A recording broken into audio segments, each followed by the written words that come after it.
श्री स्वामी समर्थ. श्री स्वामी चरित्र सारामृत अष्टदशोध्याय. श्री गणेशाय नमः. स्वामी सुताच्या गादीवरी कोण नेमावा अधिकारी ऐसा प्रश्न सेवेकरी करिता ती समर्थांते. तेव्हा बोलले समर्थ, सेवकरी असती सांप्रत, परी एकही मजला त्यात योग्य कोणी दिसेना. जेव्हा येईल अमुच्या मानसी, त्या समी मोर पाखरांसी अधिकारी नेमू गादीसी, चिंता तुम्ही न करावी. मोर पाखरा समर्थ म्हणती वेळोवेळी, रात्रंदिन तोची चाळा मोठमोठ्याने ओरडते. अमुच्या पाऱ्याची वीट जतन करावी नीट, वारंवार म्हणती समर्थ काकूबाई लागुनी. लपवून ठेवली विटेसी, ती दिली पाहिजे आमासी. याचा अर्थ कवणासी स्पष्ट काही कळेना. असो, स्वामी सुताचा भ्राता कोकणात राहत होता. स्वामी सुत मृत्यू पावता वर्तमान कळले त्या.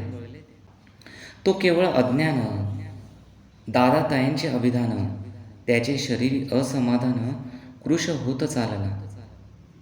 काकूबाईंनी तयासी आणविले आपणांपासी, एके दिवशी समर्थांसी दादा प्रती दाखविले. बाळ चालले वाळूनी, यासी अमृत दृष्टीने पाहुनी निरोगी करावे जी स्वामी. बाई विनवी समर्थांते. समर्थ बोलले बाईसी, 4 वेळा जेऊ घाल यासी, आरोग्य होईल बाळासी, चिंता मानसी करू नको. त्याप्रमाणे बाई करिता दादासी झाली आरोग्यता. समर्थांची कृपा होता रोग कोठे राहील. केसगाव मोगलाईत तेथे नानासाहेब भक्त, त्यांनी बांधिला श्रींचा मठ. द्रव्य बहुत खर्चिले. श्रींची आज्ञा घेऊनी सत्य पादुका स्थापाव्या मठात. या कारणे अक्कलकोटी येत दर्शन घेत समर्थांचे. ते म्हणती काकूबाईसी, पादुका स्थापन करायसी तुम्ही पाठवा दादांसी समागमे आमुच्या. बाई म्हणे तो अज्ञान, तशात शरीरी असमाधान, त्याची काळजी घेईल कोण, सत्य सांगा मज लागे. परी आज्ञा देतील समर्थ, तरी पाठवीन मी सत्य. मग समर्थांजवळ येत घेऊन या दादासी. समर्थ वृद्ध ऐकून म्हणती द्यावे पाठवून. बाळ जरी आहे अज्ञ, तरी सांभाळू तयासी. काकूबाई बहुत प्रकारे समर्था सांगे मधुरोत्तरे, दादासी पाठवणे नाही बरे, वर्जावे आपण सर्वाते.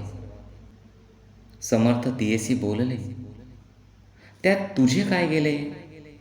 आमासी दिसेल जे भले, तेच आम्ही करू की.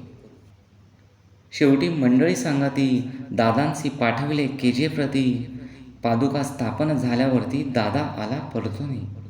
पुढे सेवेकऱ्यांनी सांगाती त्यांची मुंबईस पाठविती. ब्रह्मचार्यांसी आज्ञा करीसी, यासी स्थापा गादीवरी. ब्रह्मचारी बुवांजवळी दादासी नेत मंडळी. जी समर्थे आज्ञा केली ती सांगितली तात्काळ. दादांची करुणी गोसावी, मुंबईची गादी चालवावी.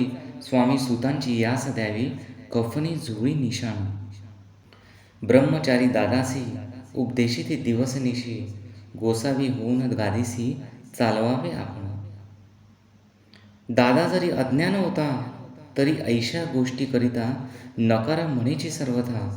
न रुचे चित्ता त्याची या परी ब्रह्मचार्यांनी पाहिली खटपट करूनी. शेवटी दादासी मुंबईहून अक्कलकोटा पाठविले. दादास घेऊन सत्वरी श्री सन्निध्य आले टाळकरी. तेव्हा दादा घेऊन तुंबरी भजन करीता आनंदे. समर्थे ऐशा समयासी आज्ञा केली भुजंगासी.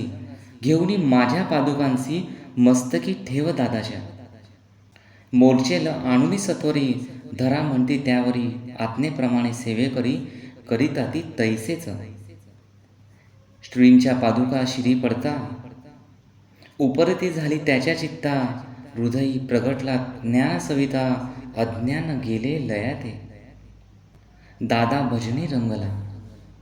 दादा भजनी रंगला, देह भानही विसरला, स्वस्वरूपी लीन झाला, सर्व पळाला अहंभाव. धन्य गुरूंचे महिमान, पादुका स्पर्श करून जाहले तात्काळ ब्रह्मज्ञान, काय धन्यता वर्णावी. असो, दादांची पाहुणी वृत्ती काकूबाई दचकली चित्ती, म्हणे समर्थे दादाप्रती वेळ खचित लाविले. ती म्हणे जी समर्था, आपण हे काय करिता, दादाची या शिरी ठेविता पादुका काय म्हणून. समर्थ बोलले तियेसी, जे बरे वाटेल आमासी, तेची करू या समयासी, व्यर्थ बडबड करू नको. काकूबाई बोले वचन, एकासी गोसावी बनवून टाकीला आपण मारून, इतुकेची पुरे झाले. ऐकून ऐशा वचनाला समर्थांसी क्रोध आला, घाला म्हणती बाईला खोड्या माझी सत्वर. काकूबाईंनी आकांत करुनी मांडीला अनर्थ, नाना अपशब्द बोलत भाळ पेटीत स्वहस्ते. परी समर्थ त्या समयी लक्ष तिकडे दिले नाही, दादासी बनविले गोसावी, कफनी झोळी अर्पिली. दुसरे दिवशी दादासी समर्थ पाठविता भिक्षेसी, ते पाहुनी काकूबाईसी दुःख झाले अपार. लोळे समर्थांच्या चरणांवरी, करुणा भाकी पदर पसरे, विनवितसे नाना परी, शोक करी अपार. समर्थांसी हसू आले, अधिकची कौतुक मांडिले, दादासी जवळ बोलविले, काय सांगितले तयासी. अनुसूया तुझी माता, तिज पाशी भिक्षा माग आता, अवश्य म्हणून तत्वता जननी जवळी पातला. ऐसे बाईंने पाहुनी क्रोधविष्ट अंतःकरणी, म्हणे तुझी हे करणी लोकापवादा कारण. भिक्षांना आपण सेवावे, हे नवेची जाण बरवे, चाळे अवघे सोडावे, संसारी व्हावे सुखाने. ऐकोनी मातेची उक्ती, दादा तिच प्रति बोलती, ऐहिक सुखे तुच्छ गमती, माते आजपासून. पुत्राचे ऐकून वचन, उदास झाले तिचे मन. असो, दादा गोसावी होऊन स्वामी भजनी रंगले. काही दिवस झाल्यावरी मग आले मुंबापुरी, स्वामी सुतांच्या गादीवरी बसून संस्था चालविली. ते दादाबुवा सांप्रती, मुंबई माझी वास्तव्य करीती, काकूबाई अक्कलकोटी वसता ते आनंदले. कलियुगी दिवसेंदिवस वाढेल स्वामी महिमा विशेष, ऐसे बोलले स्वामीदास, येथे विश्वास धरावा. दोघा बंधूंचे ऐसे वृत्त वर्णिले असे संकलित, केला नाही विस्तार येथ, सार मात्र घेतले. जैसे श्रेष्ठ स्वामीसुध, तैसेची दादाबुवा सत्य, भुवरी जगदोद्धारार्थ विष्णू शंकर अवतरले. इति श्री स्वामीचरित्र सारामृत नाना प्राकृत कथा संमत, सदा प्रेमळ परिसोत, अष्टदशोऽध्याय गोडहा. श्रीरस्तु शुभं भवतु.